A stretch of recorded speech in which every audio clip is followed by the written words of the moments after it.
Être humble, c'est avant tout avoir une liberté ou plutôt une grandeur de pensée. Pas vraiment une liberté, mais plus, en réalité, tu sais, quand tu es tout le temps à avoir un ego énorme, tu n'as plus de recul pour savoir qui tu es vraiment. Évidemment, il faut surtout pas tomber dans le piège de penser que tu es jamais assez bon, de te mettre une étiquette, d'avoir le syndrome de l'imposteur en réalité. Et ça, c'est un danger également.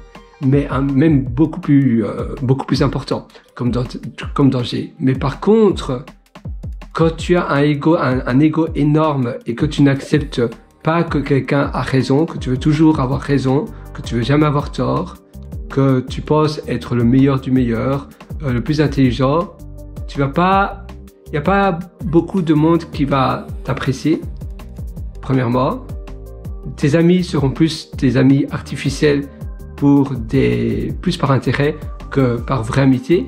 Et la troisième chose, c'est que tu ne prendras jamais de recul pour t'améliorer parce que pour toi, tu n'as jamais tort. Et donc, on n'a jamais tort, on se met jamais en faute, on n'est jamais fautif. Et alors, si on n'est jamais fautif, on ne peut pas apprendre à s'améliorer.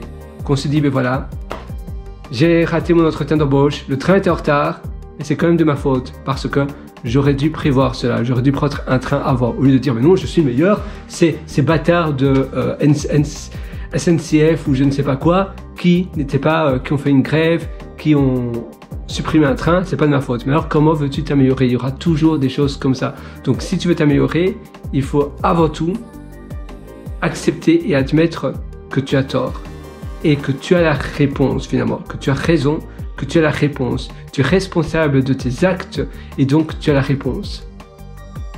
Et en parlant également d'étiquette, par contre, il faut être très vigilant. Donc, il faut être humble, il faut admettre que tu peux avoir tort, il faut avoir de l'espace pour te rendre tout petit, de dire, bah oui, en fait, je suis pas, bien sûr qu'il y a plein d'autres gens plus intelligents que moi, mais attention, cela veut dire que chaque jour, moi, j'apprends, et ça veut pas dire que je n'ai pas de la place pour aussi être le meilleur, parce que sinon, tu vas rester tout petit. Donc, il faut être ambitieux, il faut toujours vouloir se dépasser, et vouloir se dépasser par rapport à son soi de hier, et non pas par rapport à une autre personne, parce que sinon, tu vas tout le temps être malheureux. Si tu te compares à une personne, par définition, parce que tu connais pas l'autre personne. Et quand tu réfléchis aux gens qui sont autour de toi, il y a toujours des gens qui vont dire « Ah mais non, voilà, cette pauvre, elle n'est pas douée » ou on va critiquer les gens qui ont essayé quelque chose, etc.